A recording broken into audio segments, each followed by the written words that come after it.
All right, sis. So preparing your child, like I've known, but I haven't known, preparing your child to be a mother, a father, a husband, a wife, a community member, all those different things. We all know that, right? We're all preparing the next generation simply by raising them.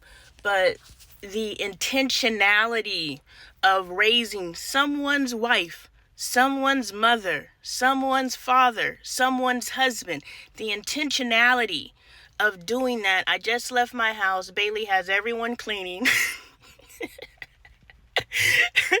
Reeling Bailey in because she's me on steroids. So getting her in the pocket is what needs to happen. But she has everyone cleaning, and I got ready to get a donut. She was like, "Did you wash your hands?" I was like, I don't know if I washed my hands. And I was gonna say, "But I will wash my hands." But she cut me off and she's like, "Well, I prefer if your hands were washed."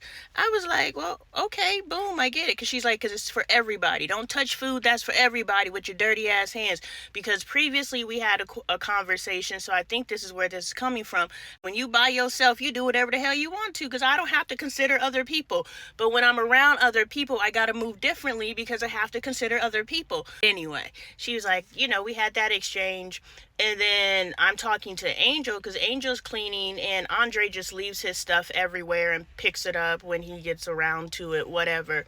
But Angel's like, "Well, something, he's an adult, so I didn't think I had to say anything to him." I was like, just because someone is over the age of 18 doesn't mean they have responsible behaviors. I was like, that's why I'm trying to get you at 11, so you don't turn into a 24-year-old where someone has to run behind you and clean up after you. Learn it at 11. So our kids who are fighting us because they don't want to do it are going to turn into adults who don't want to do it, but they're going to be in a family, in a communal situation with other people who don't want to live in their filth, and now they're going to have conflict in their home. So yes, Bailey, creme de la creme, she is in training. And I thought it was funny a year ago when I said, "Ooh, you gonna make somebody's good wife? You gonna be a good mom?" I was just joking. But then at some point between me making that joke and me coming to this space today, I am raising someone's wife. I am raising someone's mother. I am raising someone's friend. I am raising someone's entrepreneur. I am raising whatever it is that she can come into in life. I am raising. And I was like, aside from finances, I got you, sis. I'm going to learn finances one day, and I'm going to be able to get you sharp there. But everything else, I am raising the fuck out of that kid, and the other 3 as well. And the other 2, if they choose, they could get these lessons too. And yours can too. Hop onto this content, because we raising up a motherfucking nation. Boom. Alrighty, sis, I fully agree 1,000%. We all know a seat filler when we see one.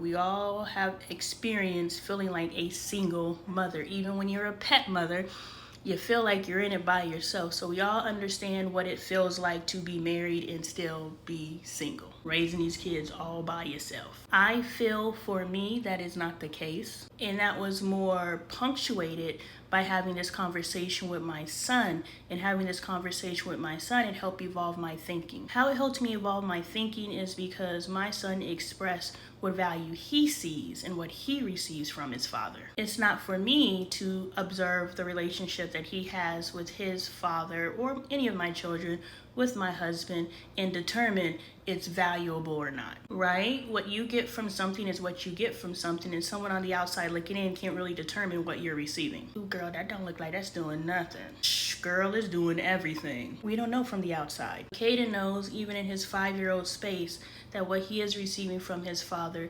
is valuable, and it is for me to understand that that value is something that he needs to have access to as often as possible. Now, I've already addressed staying married for the kids is dumb. It is, unless you're healing through it. My husband and I are healing through it and are actually back in a love space. These videos were filmed at the beginning of March, and by the end of March, we were back on track. But those are previous videos for everyone who's like, staying married is detrimental to the children. You're right. But you're also on the outside looking in, and I'm on the inside saying, no, staying married for the kids is the way to go over here. Everybody has to read their own room. But moving past that, I think it's important to have conversations with our children so that we know where our children stand. It's not what we think, it's what they know. But yes, I 100% agree that all mothers and fathers, but let's talk to the fathers, those of you who feel like just being in the home is enough, come here. It's not enough. You need to be actively participating in the rearing of your child. That is the only way that your knowledge and your legacy will be transferred into your lineage. Do you want to be married with children and your children be the next generation of their mama's legacy? Or do you want your children to be the next generation of their mother and their father's legacy? You are the only one who's in control of that, sir. So if you've been comfortable and you've been raised and you're raising sons to believe that just being a provider is good enough, you are comfortable or you are being raised or you're raising sons to not leave legacy. Legacy isn't things. Legacy isn't only tangible. I leave legacy every time a thought or philosophy that I share with the world is adapted and internalized. There's little Lonnies walking around all over the world, and I love that shit. So do what's necessary in order for your legacy to live on, and that means you must be an active father. Now, mothers, it is not for you to determine what that active father looks like. And that is the lesson I learned from a 5-year-old. Yeah, his little ass put me in my place. I was sitting there like...